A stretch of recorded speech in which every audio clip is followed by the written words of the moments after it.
Hello बच्चों, तो कैसे हो सभी। आई होप कि सभी बहुत अच्छे होंगे और आपकी स्टडी भी धमाकेदार तरीके से चल रही होगी। तो चलिए, मैं प्रीति और आज की इस एनसीईआरटी की कक्षा में आपका बहुत बहुत स्वागत करती हूँ। और आई होप कि आप लोग के इस एनसीईआरटी कक्षा से बहुत ज्यादा ही हेल्प मिल रही होगी। ठीक है ना। तो चलिए हम आज की कक्षा स्टार्ट करते हैं बिना देर किए हुए, because our time is our money. और जैसे कि आप सबको पता है कि क्लास 6 पूरी कंप्लीट हो चुके हैं और क्लास 6 से लेके 12 तक एनसीईआरटी हम पढ़ेंगे, वो भी हिंदी मीडियम में लाइन बाय लाइन।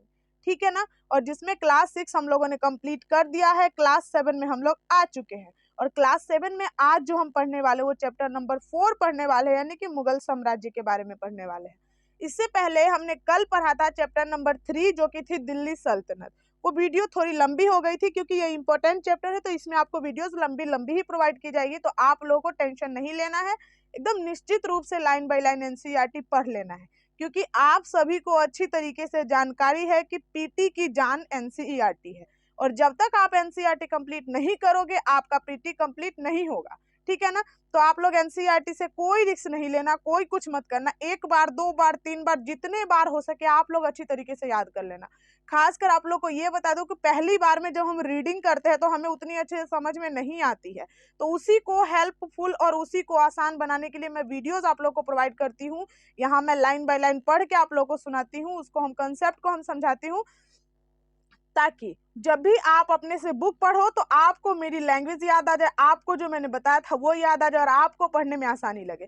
ठीक है ना। तो बिना देर किए क्लास की स्टार्ट करते हैं और थोड़ी सी देख लेते हैं फ्लैशबैक, बिकॉज आप सबको पता है कि रिवीजन इज द की। सबने बताया है, जितने भी टॉपर्स हुए आज तक सबने बताया है कि रिवीजन की है यूपीएससी का। ठीक है ना। जब तक आप रिवीजन नहीं करते हैं आपके लिए कह पाना बहुत ही ज्यादा मुश्किल होगा कि मेरा कंप्लीट हो चुका है कोई भी सब्जेक्ट या कोई भी बुक्स। ठीक है ना।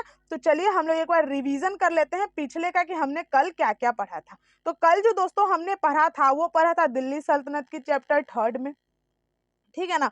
चैप्टर 3 में से हमने दिल्ली सल्तनत को पढ़ा था और दिल्ली सल्तनत में हमने ये पढ़ा था कि 13वीं शताब्दी में कैसे तोमर और चौहानों के राज्यकाल में आकर दिल्ली का उदय हुआ था। ठीक है ना। जैसे कि इससे पहले दिल्ली की कोई नामो निशान नहीं थी, मगर जब 13वीं शताब्दी आई तभी तोमरों के और क्या कहते हैं इसको, चौहानोों के राज्यकाल में ही दिल्ली सल्तनत का उदय होने लगा था। ठीक है ना। और कल हम शासनकाल भी पढ़ाए थे, जिसमें हमने बताया था कि तुगलक वंश, चौहान वंश, उसके बाद तुर्की वंश, उसके बाद खिलजी वंश, उसके बाद हमने बताया था आप लोगों को क्या, गुलाम वंश, सैयद वंश और लोदी वंश। किस तरीके से सारे वंशों ने अपना अपना शासन किया और सबसे ज्यादा शासनकाल भी किसका रहा।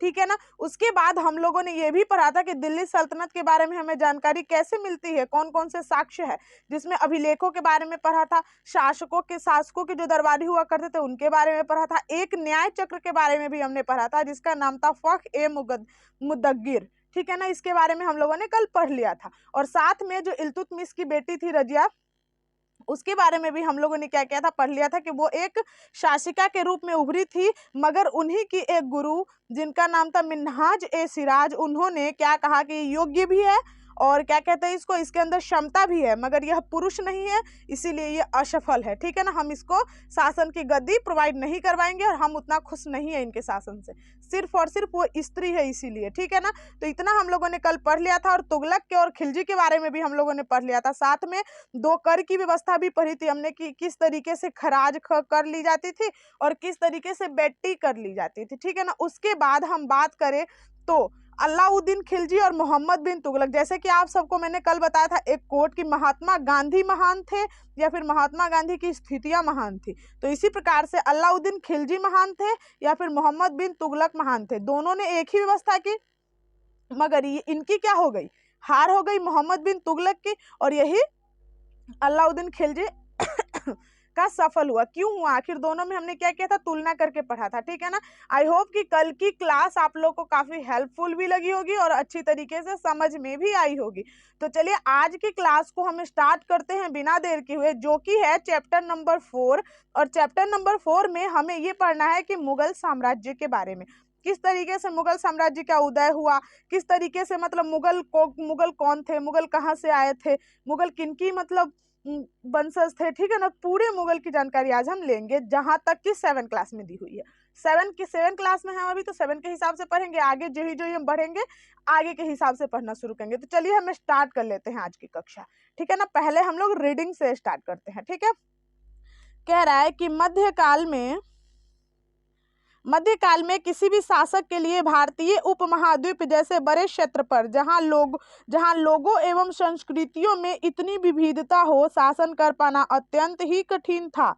अपने पूर्ववर्तियों के विपरीत मुगलों ने एक साम्राज्य की स्थापना की और यह कार्य पूरा किया। जब तक केवल छोटी अवधियों के लिए ही संभव जान पड़ा, 16वीं सदी के उत्तरार्ध में इन्होंने दिल्ली पर अपना शासन स्थापना कर दिया, राज्य का विस्तार किया और 17वीं शताब्दी में संपूर्ण महाद्वीप पर अपना अधिकार कर लिया। यानी कि 16वीं शताब्दी में दिल्ली और आगरा पे, और उसके बाद 17वीं शताब्दी में पूरे उपमहाद्वीप में प्रशासन को अपना मतलब एक तरीके से फैलाना शुरू कर दिया, ठीक है ना। कह रहा है कि उन्होंने प्रशासन के ढांचे तथा शासन संबंधी जो विचार लागू किए वे उनसे राज्य के पतन के बाद भी टिके रहे। यह एक ऐसी राजनैतिक धरोहर थी जिनके प्रभाव में उपमहाद्वीप में उनके पश्चात आने वाले शासक अपने को अछूता न रख सके। आज भारत के प्रधानमंत्री स्वतंत्रता दिवस पर मुगल शासकों के निवास स्थान दिल्ली के लाल किले पर ही अपनी प्राचीन राष्ट्र ध्वज से संबोधित करते हैं। यानी कि ये मुगलों के शासनकाल की ही बात थी। और एक बात और बता दूं, जो मुगल थे ना जो मुगल शासक थे वो अपने आप को जो मुगल शासक थे वो मुख्य रूप से दो पीढ़ियों से आते थे। एक तो वो मंगोल थे, ठीक है ना, लेकिन वो आपको मंगोल कहलाना बहुत ज्यादा पसंद करते थे। क्यों? क्योंकि उन जो चंगेज खान है ना, उनकी चंगेज खान से जुड़ी हुई स्मृति थी, ठीक है ना। और मुगल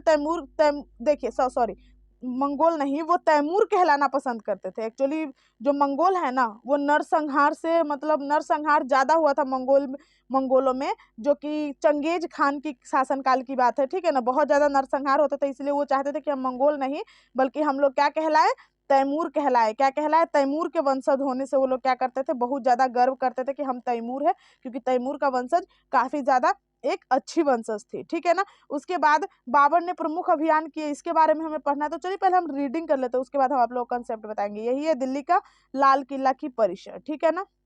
आखिर मंगोल कौन थे? मुगल दो महान शासक के वंशज होते थे। माता की ओर से वे मंगोल के शासक, अब चलिए यहाँ पे देख लीजिए कि ये जो मुगल थे, ठीक है ना, यहाँ से हम लोग कंसेप्ट बनाते चलेंगे। मुगल थे, ये क्या किनके साइड से? माता के साइड से मंगोल थे, और पिता के साइड से, ये माता के साइड से कौन थे? मंगोल, और पिता के साइड से कौन थे? तैमूर, ठीक है ना। पिता के साइड से कौन थे? तैमूर। तो इसमें कहा जा रहा है कि वे माता की ओर से मंगोल शासक चंगेज खां, जो चीन और मध्य एशिया के कुछ भागों पर राज करता था, के उत्तराधिकारी थे। पिता की ओर से वे ईरान, इराक एवं वर्तमान तुर्की के शासक तैमूर, जिनकी मृत्यु 1404 में हो चुकी थी, के वंशज थे। परंतु मुगल अपने आप को मुगल या मंगोल कहलाना पसंद नहीं करते थे। ऐसा इसलिए क्योंकि चंगेज खान से जुड़ी स्मृतियां सैकड़ों व्यक्तियों के नरसंहार से संबंधित थी। यही स्मृतियां मंगोलों के प्रतियोगिता उज्बेगों से भी संबंधित थी। दूसरी तरफ मुगल तैमूर वंशज होने पर वो गर्व का अनुभव करते थे, ज्यादा इसलिए क्योंकि इसके महान पूर्वज ने 1398 में दिल्ली पर कब्जा कर लिया था, ठीक है ना। तैमूर के महान पूर्वज जो थे ना, वो दिल्ली पर क्या कर लिया था? कब्जा कर लिया था। कब? 1398 ईस्वी में। इसीलिए वो तैमूर होना पसंद करते थे, लेकिन मंगोल होना पसंद नहीं करते थे। मुगल सैन्य अभियान। प्रथम मुगल शासक बाबर, जो कि 1526 से लेके 1530 तक रहे। जब 1494 में फरघाना राज्य के उत्तराधिकारी प्राप्त किया तो उनकी उम्र केवल 12 वर्ष ही थी।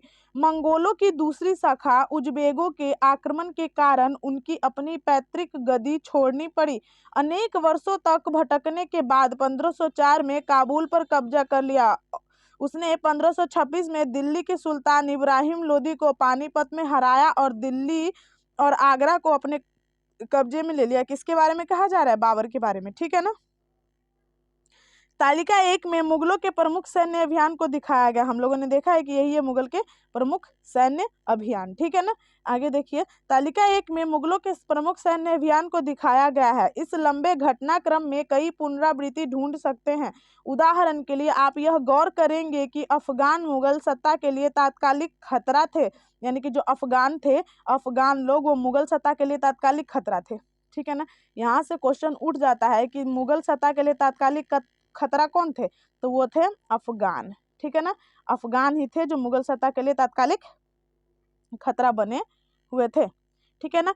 मंगोलों और अहूम, सिक्कों एवं मेवाड़ और मड़वाड़ के संबंधित पर भी गौर करें। सफाविद ईरान से अकबर और हुमायूं के संबंधों में क्या अंतर है? क्या औरंगजेब के शासनकाल में गोलकुंडा और बीजापुर के अधिग्रहण से दक्कन में युद्ध का अंत हो पाया? ठीक है ना, इसमें पढ़ना है, आगे देखते हैं। युद्ध में प्रयोग होने वाले बारूद की तकनीकी 14वीं शताब्दी में लाई गई थी। कल ही मैंने बताया था, परसों ही मैंने आप लोग को इसके बारे में बताया था, ठीक है ना।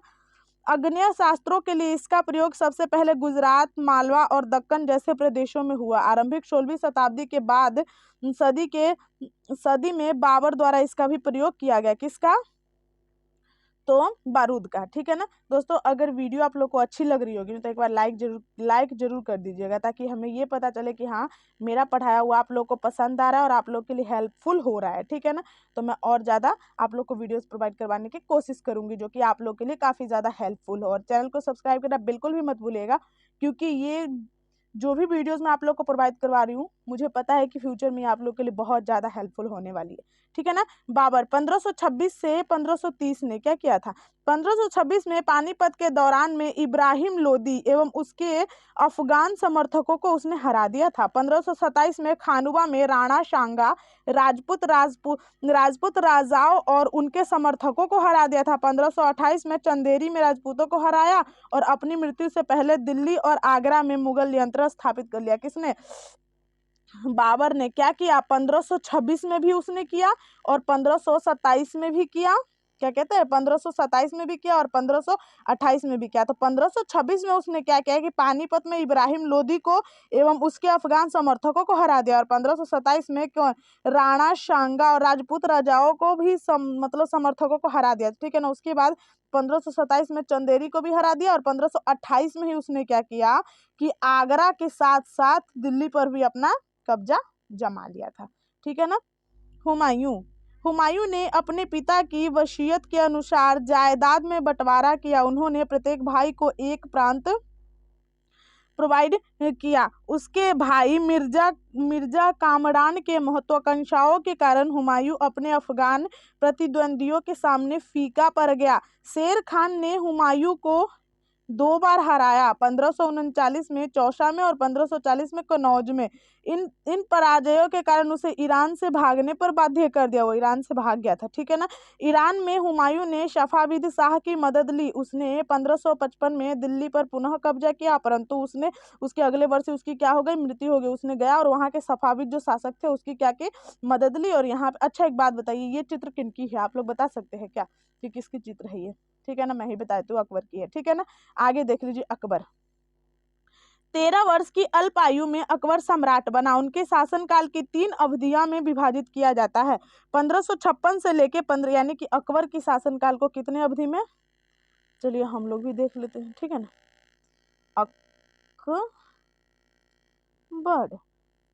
अकबर की जो शासनकाल है उसको 3 अवधि में विभाजित किया था। क्या?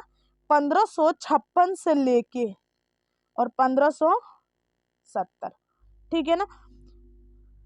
इसके मध्य अकबर ने अपने संरक्षण बेगम खान एवं अपने घरेलू कर्मचारियों से स्वतंत्र हो गया। उसने सूरी और अन्य अफगान निकटवर्ती राज्यपाल मालवा और गोंडवाना तथा अपने सौतेले भाई मिर्जा हाकिम और उजबेगों के विद्रोह दबाने के लिए सैन्य अभियान किए। 1568 में सौसदियों की राजधानी चित्तौड़ और 1569 में रणथंभौर पर उसने क्या कर लिया? कब्जा कर लिया। फिर जो दूसरा शासनकाल था वो था क्या कि 1570 से लेके और 1585 के बीच, ठीक है ना। उसने 15 वर्षों के बीच में क्या किया? ठीक है ना, इसको भी जान लेते हैं। 1570 से 1585 के मध्य गुजरात के विरुद्ध सैनिक अभियान हुआ। इन अभियानों के पश्चात उसने पूर्व में बिहार, बंगाल और उड़ीसा में भी अभियान चलाए। उन्होंने 1579 से 80 में मिर्जा हाकिम के पक्ष में विद्रोह और जटिल कर दिया। और फिर 1585 से 1605 यानी कि तीसरा शासनकाल था, ठीक है ना। तीसरा शासनकाल में उसने क्या किया कि अकबर के साम्राज्य का विस्तार हुआ, ठीक है ना। उत्तर पश्चिम के अभियान चलाए गए, सफाविदों को हराकर कंधार पर कब्जा कर लिया गया, कश्मीर को भी जोड़ लिया गया तथा मिर्जा हाकिम की मृत्यु के पश्चात काबुल को भी उसने अपने राज्य में मिला लिया था। दक्कन में अभियान की शुरुआत हुई और बरार खानदेश तथा अहमदनगर के कुछ हिस्सों को भी उसने अपने राज्य में मिला लिया। उसके शासनकाल के अंतिम वर्षों में अकबर का सत्ता राजकुमार सलीम के विद्रोह के कारण लड़खड़ा गई। राजकुमार सलीम अकबर के पुत्र जी थे, ठीक है ना। अब जहांगीर ने अकबर के सैन्य अभियानों को आगे बढ़ाया, वही राजकुमार सलीम जो कि जहांगीर बन के उभरे, ठीक है ना। मेवाड़ के सिसोदिया शासक अमर सिंह ने मुगलों की सेवा स्वीकार की। इसके बाद सिखों, अहोमों और अहमदनगर के खिलाफ अभियान चलाए गए जो पूर्णतः सफल नहीं हुए। जहांगीर के शासन के अंतिम वर्षों में राजकुमार खुर्रम जो कि बाद में सम्राट शाहजहां कहलाया ने विद्रोह किया। जहांगीर की पत्नी नूरजहां ने शाहजहां को हाशिए पर धकेलने का प्रयास किया जो कि असफल रहे। ये थे शाहजहां, ठीक है ना, एक दूसरे के पुत्र हैं वो, ठीक है ना। दक्कन में शाहजहां कब से कब 1627 से 1658 तक। दक्कन में देखिए दोस्तों, आप लोग को एक बात बताता हूँ, अगर आप लोग को फ्री में क्लासेस मिल रही है ना, वो भी लाइन बाय लाइन एनसीईआरटी, तो आप लोग एक बार नोट्स जरूर बना लीजिएगा, क्योंकि आप लोग के लिए हेल्पफुल होगा। क्योंकि हर चीज़ तो हम ही नहीं करवा सकते ना, कुछ काम आपको भी खुद से करना होगा। बिकॉज आपने सपने देखे तो सपने आपको पूरा करना होगा, कोई आके आपका सपना पूरा करेगा नहीं। तो पढ़ना तो आपको पड़ेगा, मेहनत तो आपको करना पड़ेगा, ठीक है ना। आगे देखिए, अभियान जारी किए। अफगान अभिजात खान लोदी, जहान लोदी तथा विद्रोह किया और पराजित हुए, ठीक है ना। कह रहा है कि अफगान अभिजात खान जहान लोदी ने विद्रोह किया और वह क्या हुआ, पराजित हुआ। अहमदनगर के विरुद्ध अभियान हुआ जिसमें बुंदेलों की हार हुई और ओछड़ा पर कब्जा कर लिया गया। उत्तर पश्चिम में बल्ख पर कब्जा करने के लिए उजबेगों के विरुद्ध अभियान हुआ जो कि असफल रहा। परिणाम स्वरूप कंधार सजाविदों के हाथ में चला गया। 1632 के अंततः अहमदनगर को मुगलों के राज्य में मिला लिया गया और बीजापुर के सेनाओं ने सुलह ए निवेदन किया कि 1757 से 58 में शाहजहां के पुत्रों के बीच उत्तराधिकारी को लेकर झगड़ा शुरू हो गया। इसमें औरंगजेब की विजय हुई और दारा सिकोह समेत इन तीनों भाइयों को मौत के घाट उतार दिया गया। शाहजहां को उसी के शेष जिंदगी के लिए आगरा में कैद कर लिया गया। मतलब यहाँ पे पितृहंता राज्य चल रहा था, है ना। आगे देखते हैं, औरंगजेब 1658 से लेकर 1617 तक। 1663 में उत्तर पूर्व में अहोमों की पराजय हुई, परंतु उन्होंने 1680 में पुनः विद्रोह कर दिया। उत्तर पश्चिम में यूसुफजई एवं सिखों के विरुद्ध अभियान हुए, अस्थायी सफलता मिली। मड़वाड़ के राठौड़ राजपूतों ने मुगलों के खिलाफ विद्रोह कर दिया। इसका कारण था कि उनकी आंतरिक राजनीतिक और उत्तराधिकारी के मामले में मुगलों का हस्तक्षेप। मराठा सरदार शिवाजी के विरुद्ध मुगल अभियान प्रारंभ में सफल रहे, परंतु औरंगजेब ने शिवाजी का अपमान किया और शिवाजी आगरा स्थित मुगल कैद खाने से भाग निकले। उन्होंने अपने को स्वतंत्र शासन घोषित करने के पश्चात मुगलों के विरुद्ध पुनः अभियान चलाए। राजकुमार अकबर ने औरंगजेब के विरुद्ध विद्रोह किया। इसमें उसे मराठों और दक्कन के सल्तनत का सहयोग मिला। अंततः सफाविदों को ईरान भगा दिया गया, ठीक है ना। अकबर के विद्रोह के पश्चात औरंगजेब ने दक्कन के शासकों के विरुद्ध सेनाएं भेजी। 1685 में बीजापुर और 1668 में गोलकुंडा को मुगलों ने अपने राज्य में मिला लिया। 1698 में औरंगजेब ने दक्कन में मराठों को छापामार पद्धति का उपयोग कर रहे थे। उपयोग कर रहे थे के विरुद्ध अभियान प्रबंधन स्वयं किया। औरंगजेब को उत्तर भारत में सिखों, जाटों और सतमियों, उत्तर पूर्व में अहोमों के दक्कन में मराठों के विद्रोह का सामना करना पड़ा। उनके मृत्यु के पश्चात उत्तराधिकारी के लिए युद्ध शुरू हो गया था। ठीक है ना। उत्तराधिकारी पर मुगल परंपराएं, यानी कि मुगल शासक में उत्तराधिकारी कैसे होता था, इसको देख लेते हैं एक बार। ठीक है ना।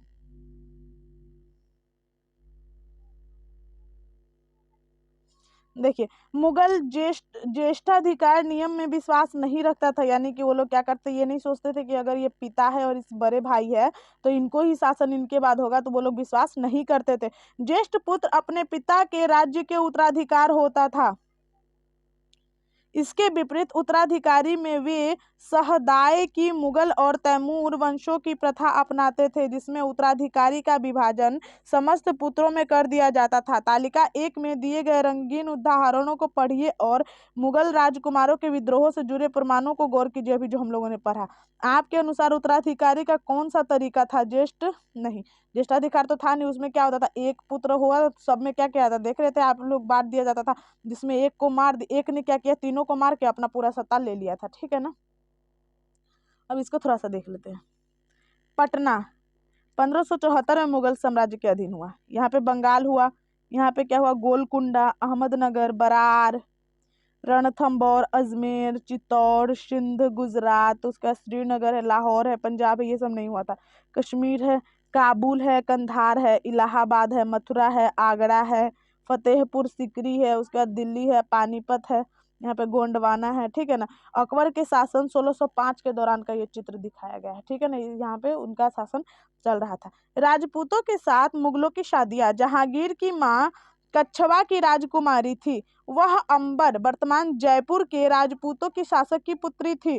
शाहजहां की माँ एक राठौर राजकुमारी थी। वह मरवार जोधपुर के राजपूत शासक की पुत्री थी। यानी कि वो लोग क्या करते थे, एक दूसरे से शादी वादी करके अपने सत्ता का फैलाव कर रहे थे।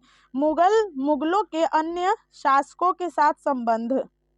तालिका 1 को फिर से देखिए। आप पाएंगे कि मुगलों ने इन शासकों के विरुद्ध लगातार अभियान किए। उन्होंने उनकी सत्ता को स्वीकार करने से इनकार कर दिया। मतलब जिन्होंने कहा कि नहीं मैं मुगल के अधीन नहीं जाऊंगा, उसके साथ लगातार उन्होंने क्या किया, अभियान किया। जब मुगल शक्तिशाली हो गए तो अन्य कई शासकों ने स्वेच्छा से उनकी सत्ता स्वीकार कर ली। राजपूत इसका एक अच्छा उदाहरण है। अनेक मुगलों ने अपने अपने घराने में अपनी पुत्री का विवाह करके उच्च पद प्राप्त किए, परंतु कईयों ने इसका विरोध भी किया।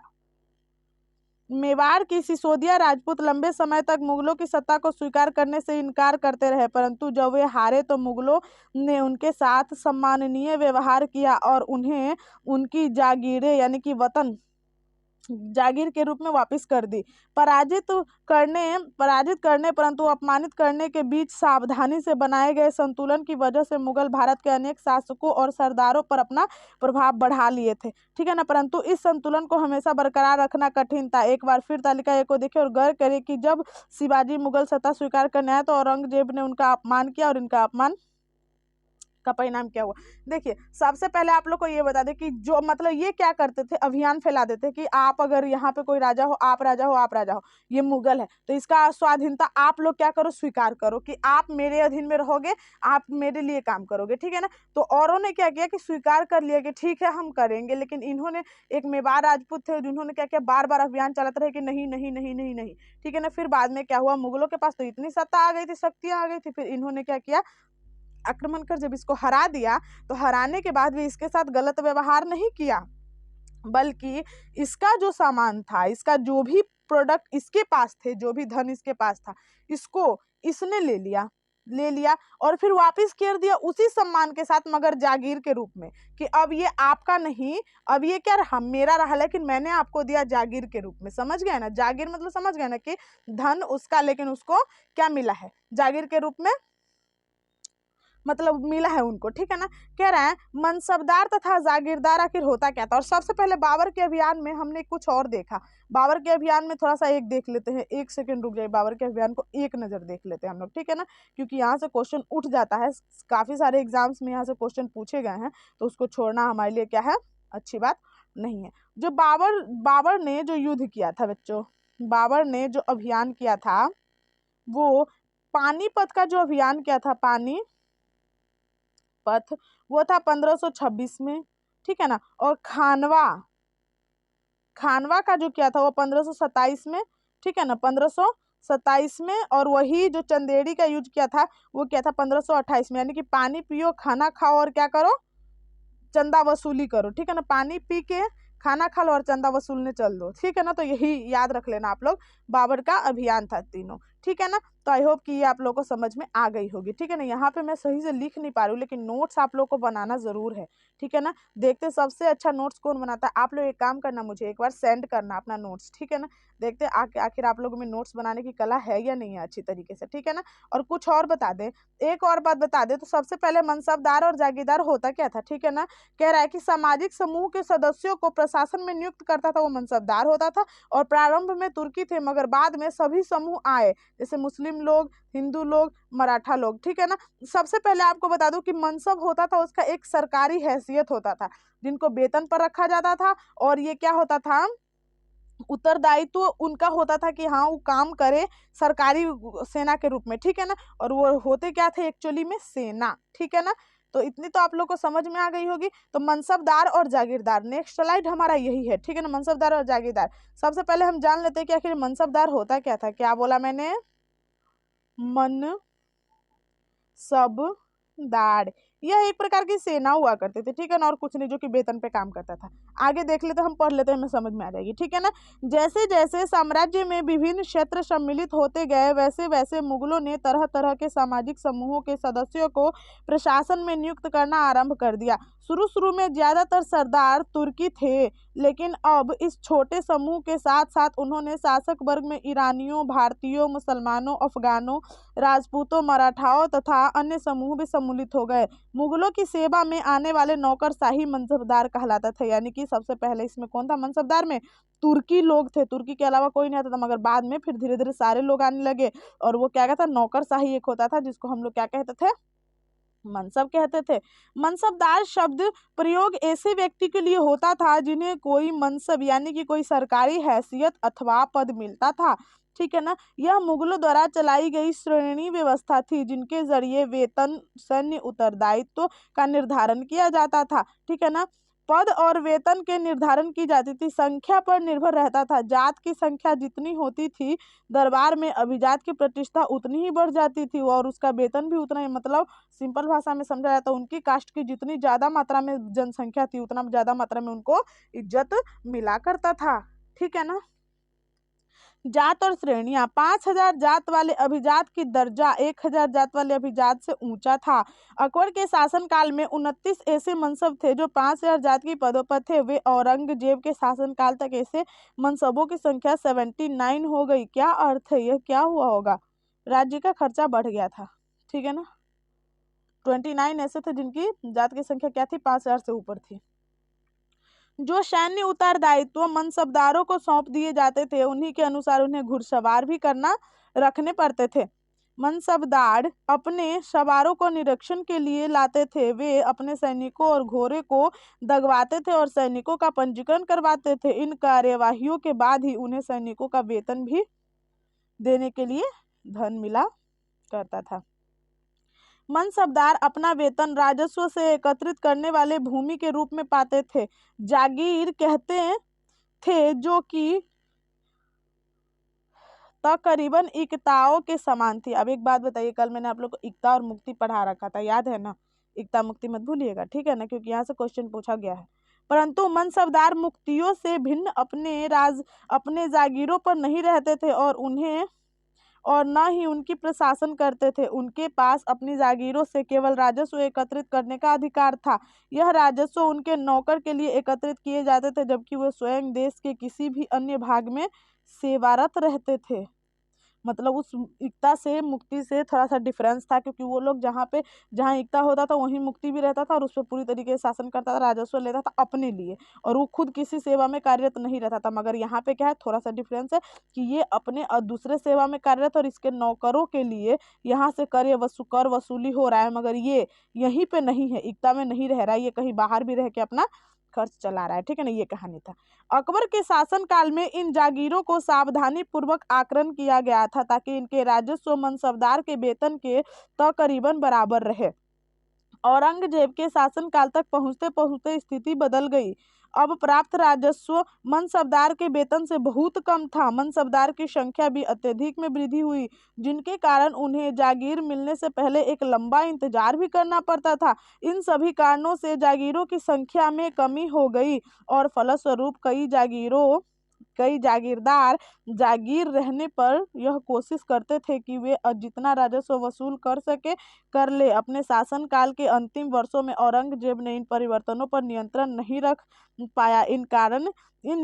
इस कारण किसानों को अत्यधिक मुसीबत का सामना करना पड़ा। मतलब कोई कोई शासक हो जाता है ना, जो पहले मतलब नियम चल रहा है उस नियम को संभाल ही नहीं पाता, फिर क्या हो जाता है, वही प्रॉब्लम आ जाती है, प्रॉब्लम खड़ी हो जाती है, ठीक है ना। जब्त और जमींदार, थोड़ा सा हम देख लेते। जब्त और जमींदार होता क्या था? एक व्यवस्था थी बच्चों जिसको हम लोग कहते हैं टोडरमल। टोडर क्या कहते हैं? एक सेकंड वेस्ट। टोडरमल, जिसको हम लोग क्या कहते हैं? टोडरमल कहते हैं। ये टोडरमल और कुछ नहीं, ये कीमत का सर्वेक्षण करते थे और कृषि उपज का जो सर्वेक्षण होती थी वो अधिकारी के द्वारा, और फसल पर जो नगद कर थी उसमें मिलाते थे और सूबा के मंडलों में विभक्त किया करते थे और साथ में अलग अलग फसलों पर अलग अलग राजस्व की व्यवस्था किया करते थे, ठीक है ना। यही टोडरमल की मुख्य खासियत थी और टोडरमल के बारे में अभी हम इसमें पढ़ने वाले हैं। देखो, मुगलों की आमदनी का प्रमुख साधन किसानों की उपज से मिलने वाला राजस्व था। अधिकतर स्थानों पर किसान ग्रामीण कुलीन या मुखियाओं, स्थानीय सरदारों मध्य से राजस्व लिया करते थे। समस्त मध्यस्थों के लिए, चाहे वे स्थानीय ग्राम के मुखिया हो या फिर शक्तिशाली सरदार हो, मुगल एक ही शब्द का उपयोग किया करते थे जिसका नाम था जमींदार। अकबर के राजस्व मंत्री टोडरमल ने 10 साल की कालावधि के लिए कृषि की पैदावार, कीमतें, कृषि भूमि में सावधानिक उपयोग का सर्वेक्षण, इन आंकड़ों के आधार पर प्रत्येक फसल पर नगद के रूप में कर राजस्व निश्चित कर दिया गया, ठीक है ना। प्रत्येक सूबे के राजस्व मंडलों में बांटा गया और प्रत्येक की फसल के लिए राजस्व दर की अलग सूची बनाई गई। राजस्व प्राप्त करने के लिए इस व्यवस्था को हम लोग जब्त कहने लगे, ठीक है ना। जब्त व्यवस्था किसने चलाई थी? टोडरमल ने। यह व्यवस्था उन लोगों पर प्रचलित थी जहां पर मुगल प्रशासनिक अधिकारी भूमि का निरीक्षण कर सकते थे और सावधानी पूर्वक उनका हिसाब रख सकते थे। ऐसा निरीक्षण गुजरात और बंगाल जैसे प्रांतों में संभव नहीं हो पाया। कुछ क्षेत्रों में जमींदार इतने शक्तिशाली थे कि वे मुगल प्रशासन के द्वारा शोषण किए जाने की स्थिति में विद्रोह कर सकते थे। कभी कभी एक ही जाति के जमींदार और किसान मुगल सत्ता के खिलाफ मिलकर विद्रोह कर देते थे। 17वीं शताब्दी के आखिर में ऐसा किसान विद्रोह ने मुगल साम्राज्य के अस्तित्व को चुनौती में ही डाल दिया। अकबरनामा एवं आईने अकबरी। अकबर ने अपनी करीबी मित्र और दरबारी अबुल फजल को आदेश दिया कि वह उसके शासनकाल के इतिहास को लिखे। अबुल फजल ने यह इतिहास 3 जिल्दों में लिखा और इसका एक शीर्षक अकबरनामा कहलाया। पहली जिल्द में अकबर के पूर्वजों के बयान और दूसरी जिल्द में अकबर के शासनकाल की घटनाओं का विवरण दिया और तीसरी जिल्द में आईने अकबरी है। इसमें अकबर के प्रशासन, घराने, सेना, राजस्व और साम्राज्य के भूगोल का ब्यौरा मिलता है। इसमें समकालीन भारत के लोगों की परंपराओं तथा संस्कृतियों का भी विस्तृत वर्णन मिलता है। आईने अकबरी का सबसे रोचक आयाम है विविध प्रकार की चीजें, फसलों, पैदावार, कीमतों, मजदूरी और राजस्व, जिसे हम लोग सांख्यिकीय विवरण कहते हैं, उसी में विवरण दिया हुआ है, ठीक है ना। अकबर की नीतियां, नजदीक से एक नगर। आखिर अकबर की नीतियां क्या थी? आपको पता है आईने अकबरी किसके द्वारा रचा गया है? अबुल फजल के द्वारा, ठीक है ना।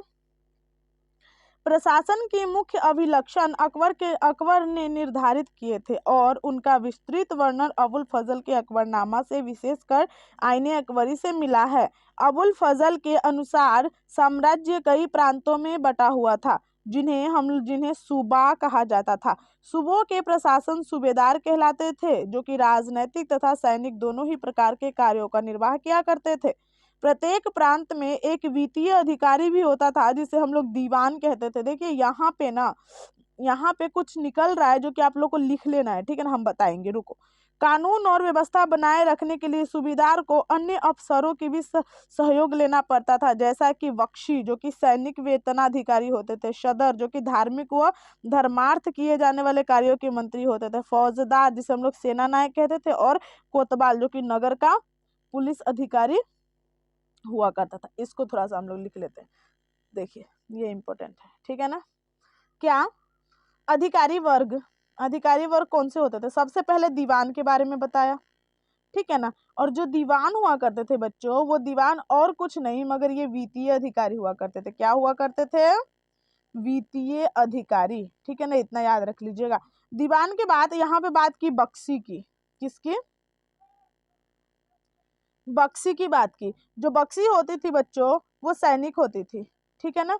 बख्शी जो होती थी वो सैनिक होती थी। और मुख्य रूप से एक और बात की है सदर की। किसके? सदर की। जो सदर होता था बच्चों, वो और कुछ नहीं मगर ये धार्मिक मंत्री हुआ करता था, ठीक है ना, धार्मिक मंत्री, ठीक है ना, इसको याद रख लेना आप लोग, धार्मिक मंत्री हुआ करता था। उसके बाद हम लोग बात करें तो फौजदार की, ठीक है ना, एक हुआ करता था फौजदार। तो ये जो फौजदार हुआ करते थे बच्चों, वो होता था सेना नायक। कौन था? सेना नायक। उसके बाद कोतवाल की बात करें, कोतवाल, जो कोतवाल हुआ करते थे बच्चों, वो होते थे पुलिस अफसर। वो भी किस चीज की? नगर की, नगर की, ठीक है ना, नगर के पुलिस अफसर हुआ करते थे कोतवाल, ठीक है ना। इतना आप लोगों को समझ में आ गई होगी, ठीक है ना। अब नेक्स्ट देख लेते हैं, जहांगीर के दरबार पर नूरजहां। आखिर धार्मिक मतलब वंशज जो होते थे ना, उसके बारे में भी कुछ आप लोग को बताना है, वीडियो के लास्ट में बताऊंगी, ठीक है ना। पहले यहाँ देख लीजिए आप लोग। जहांगीर के दरबार पर नूरजहां का प्रभाव। मेहरुन्निसा ने 1661 में जहांगीर से विवाह किया और उसे नूरजहां के खिताब मिला, यानी कि मेहरुन्निसा ही नूरजहां थे, ठीक है ना। नूरजहां हमेशा जहांगीर के प्रति अत्यधिक वफादार रही और उसको समय समय पर सहयोगी देती रही। नूरजहां के सम्मान में जहांगीर ने चांदी के सिक्के भी जारी किए थे, जिनमें एक ओर उसने स्वयं के खिताब उत्कीर्ण किए और दूसरी ओर वाक्य यानी कि रानी बेगम नूरजहां के नाम गढ़ा। बाईं ओर दिया गया दस्तावेज नूरजहां द्वारा जारी किया गया आदेश है, जो यहाँ पे चित्र दिया हुआ है, ठीक है ना। इस चित्र को देख लीजिए, चित्र हम नहीं जोड़ा है इसमें, ठीक है ना। उसमें यही नूरजहां यानी कि जो मेहरुन्निसा थी, उसने मैरिड किया किसने? शाहजहां से, तो उसको हो गई नूरजहां, ठीक है ना। मतांधता। आखिर मतांधता होता क्या? ऐसे व्याख्या या कथन जिसे अधिकार पूर्ण कहकर यह आशा की जाए कि वह बिना कोई प्रश्न उठाए ही स्वीकार। मान लो कि मैंने आप लोगों को कहा कि आप मुझे पर मंथ 1000 रुपीज पे करोगे, और आपने क्या किया कि कुछ नहीं, मुझसे पूछा नहीं कि क्यों, किस लिए, हम किस लिए पे करें, हमारी क्या कमी है या फिर कुछ भी, और सीधा स्वीकार करके यस हम पे करेंगे, ठीक है ना। वही होता है मतांधता, ठीक है ना। अकबर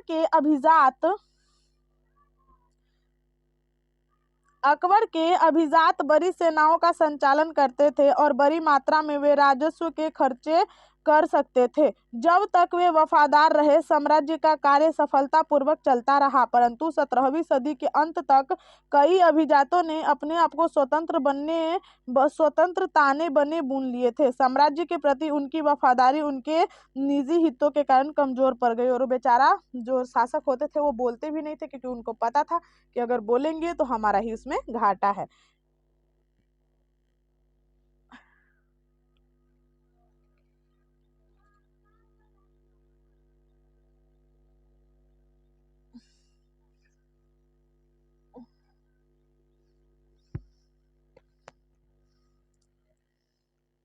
पंद्रह सौ सत्तर में अकबर और फतेहपुर सीकरी में था। 1570 में अकबर जब फतेहपुर सीकरी में था, तो उसने उलेमा, ब्राह्मणों, जेटुई, पादरियों और जरदुश्त धर्मों के अनुयायियों के साथ धर्म के मामले पर चर्चा शुरू की। ये चर्चाएं इबादत खाना में हुई। इबादत खाना ऐसी जगह होती थी जहाँ पे सभी धर्म के लोग बैठते थे और वहां पे क्या करते, अपने अपने धर्मों की बातें चलती थी, ठीक है ना। अकबर की रुचि विभिन्न व्यक्तियों के धर्मों और रीति रिवाजों में थी। इस विचार विमर्श से अकबर की समझ बनी, जो कि विद्वान धार्मिक रीति और मतान्धता पर बल देते थे। वे अक्सर कट्टर होते थे। उनकी शिक्षाएं प्रजा के बीच विभाजन और असमंजस पैदा करती थी। ये अनुभव अकबर को सुलह ए कुल या फिर सर्वत्र शांति के विचार के, यानी कि समझ गए, सुलह ए कुल का मतलब होता है सर्वत्र शांति, यानी कि सभी जगह शांति, विचार की ओर ले गए। सहिष्णुता की धारणा विभिन्न धर्मों के अनुयायियों में अंतर नहीं करती थी, अपितु इनका केंद्र बिंदु थी। नीति शास्त्र की एक व्यवस्था जो कि सर्वत्र लागू की जा सकती है, इनमें से केवल सच्चाई, न्याय और शांति पर ही बल दिया था। अबुल फजल ने सुलह ए कुल पर विचार के आधारित शासन दृष्टि बनाने में अकबर की मदद की। शासन के इस सिद्धांत को जहांगीर और शाहजहां ने भी अपनाया था। अकबर ने कई सांस्कृतिक ग्रंथों को फ्रांसी में अनुवाद करने का कार्य को संपन्न कराया। इस उद्देश्य हेतु उन्होंने फतेहपुर सीकरी में एक एक मकतब खाना या फिर अनुवाद ब्यूरो की स्थापना की। मकतब खाना अनुवाद ब्यूरो होता था, ठीक है ना। ये थोड़ी सेंटेंस को याद रख लीजिएगा। सेंटेंस है ना थोड़ा सा टेढ़ा मेढ़ा है। मकतब खाना, ठीक है ना, यानी कि अनुवाद ब्यूरो। महासागर, महाभारत, रामायण, लीलावती तथा योगा वशिष्ठ जैसे कुछ उल्लेखनीय संस्कृत ग्रंथों के अनुवाद के कार्य के लिए चुना गया। रजनामा, जो कि महाभारत का एक फारसी अनुवाद है, में महाभारत की घटना का विस्तृत चित्रांकन मिलता है, यानी कि रजनामा महाभारत का फारसी अनुवाद है, ठीक है ना। सुलह ए कुल, अकबर के सुलह ए कुल की नीति के उनके उनके पुत्र का वर्णन है। सुलह ए कुल, आपको पता चल गया कि हर जगह शांति, ठीक है ना। तो उनका पुत्र क्या सोचते हैं सुलह ए कुल के बारे में, इसी में दिया हुआ है, ठीक है ना।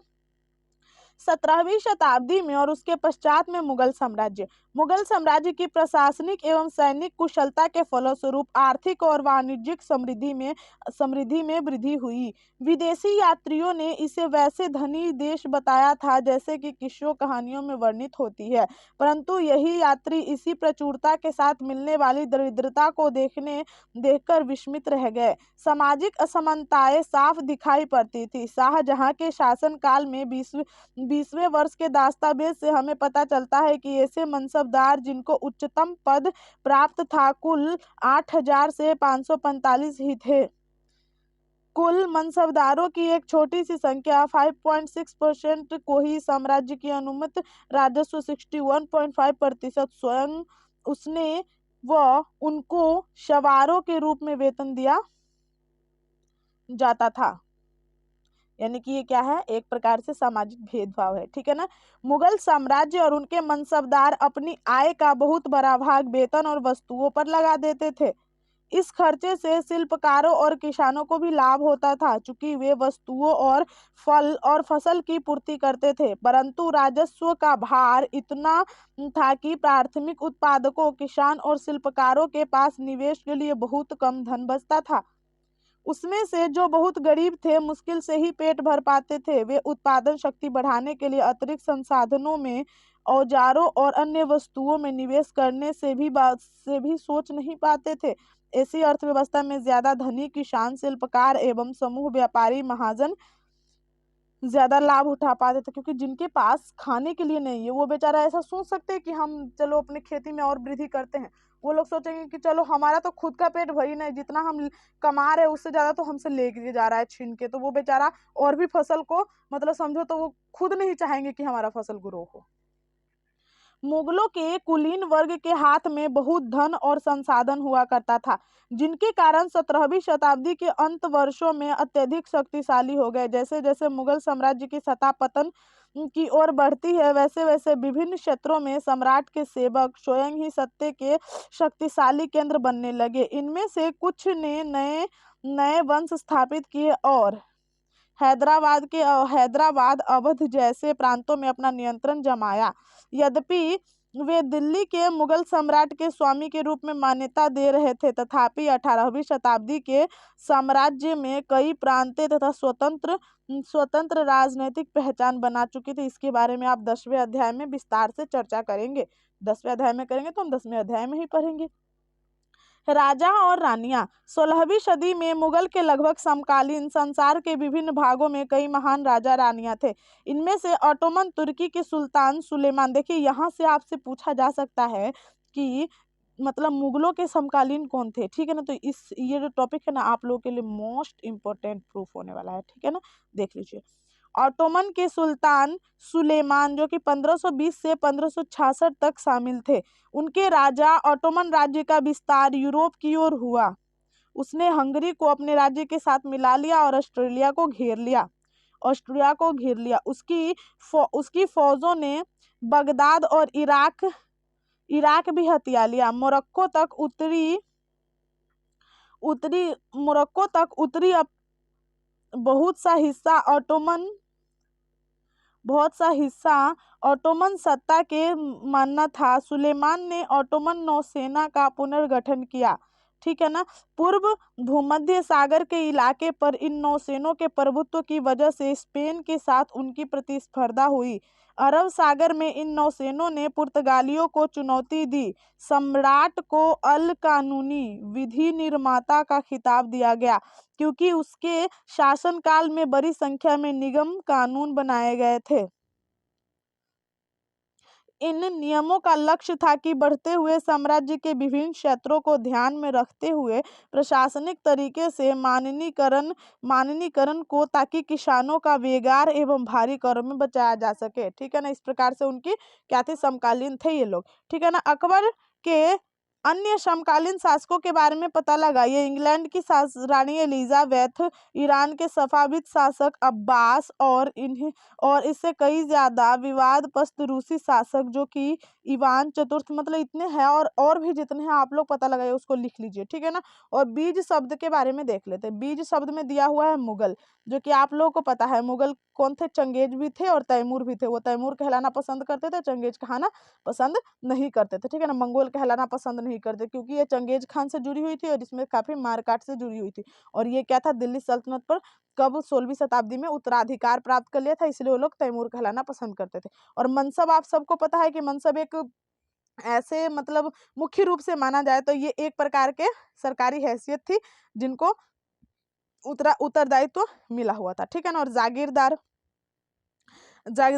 मनसबदार दोनों की तो कहानी एक ही है, ठीक है ना। जात कास्ट को कहा था सवार, आप सबको पता है। सुलह ए कुल, इसका मतलब क्या होता है कि सभी जगह शांति। ज्येष्ठाधिकार मतलब ये होता है जैसे कि हमारा पिता है और पिता का सबसे बड़ा बेटा है, उसको ही अधिकार प्राप्त होना चाहिए, उसी को हम लोग ज्येष्ठाधिकार कहते हैं, ठीक है ना। सहदायाद, उसके बाद जब्त, उसके बाद जमींदार। जब्त क्या होता है, जमीन मेरी है मगर मैंने इस पे युद्ध किया, तो मगर आपने मेरे से युद्ध किया और ये जमीन ले ली, आपने जब्त कर लिया अपने पास। जमींदार वो होता है कि जमीन आपकी है, मैं इस पे खेती कर रही हूँ और मैं आपको क्या कर रही हूँ, इसका खेती का जो हिस्सा है कुछ आप लोग को प्रोवाइड करवा रही हूँ, ठीक है ना। जमींदार, आप लोग के जमींदार मतलब जिसका जमीन होता था, ठीक है ना।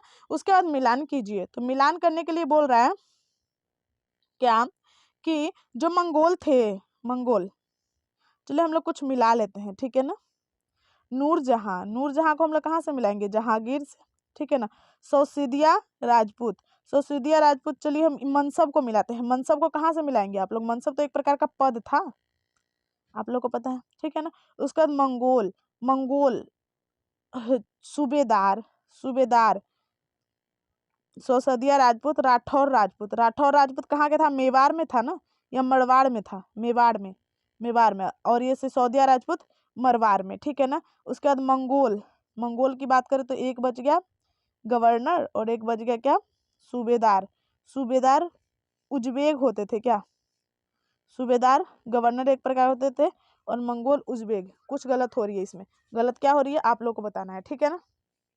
आगे देखिए, आगे आप लोग को ये फिल करना है कि अकबर के कौन से सौतेली भाई थे, मिर्जा हाकिम की उसकी राजधानी कौन थी, ये आप लोग को बताना है, ठीक है ना। ये मैं बस बता दे रही हूँ, ये आप लोग को लिख के देना है। मनसब और जमींदार में क्या अंतर होता है आप लोग को बताना है। मुगल राज्य के अधीन आने वाले केंद्रीय प्रांतों में से कौन कौन से थे, ठीक है ना, इसको सेंड कीजिएगा बना के, ठीक है ना। मुगल प्रशासन में जमींदारी की क्या भूमिका थी? शासन प्रशासन संबंधी अकबर के विचारों का निर्णय धार्मिक विद्वानों से होने वाली चर्चाएं कितनी महत्वपूर्ण है, ठीक है ना। मुगल ने खुद को मंगोल की अपेक्षा तैमूर के वंशज होने पर क्यों बल दिया, ठीक है ना। भू राजस्व से प्राप्त होने वाली आय मुगल साम्राज्य के स्थायित्व के लिए कहाँ तक जरूरी थी? मुगलों के लिए केवल तुरानी और ईरानी ही नहीं बल्कि विभिन्न पृष्ठभूमि मनसबदारों की नियुक्ति कुछ महत्वपूर्ण था। तो आई होप कि ये क्लास आप लोग को बहुत ही अच्छी लगी होगी और काफ़ी ज़्यादा हेल्पफुल भी हुई होगी, ठीक है ना। तो देखिए आप लोग तो बच्चे होने जो हम आप लोग को एक एक क्वेश्चन का आंसर दे के बताए। क्वेश्चन का आंसर आप लोग को लिखना, आप लोग 100 वर्ड में लिखे, 500 वर्ड में लिखे, जितने वर्ड में लिखे आप लोगों के लिए फ़ायदा होगा ये, ठीक है ना। और आई होप कि आप लोग को बहुत ही ज़्यादा अच्छी लगी होगी आज की क्लास। तो चलिए मिलते हैं अगली क्लास में, तब तक के लिए आप अपना ख्याल रखिए, अपनी फैमिली का ख्याल रखिए और जय हिंद। और चैनल को सब्सक्राइब करना बिल्कुल भी मत भूलिएगा, साथ में शेयर भी कर दीजिएगा।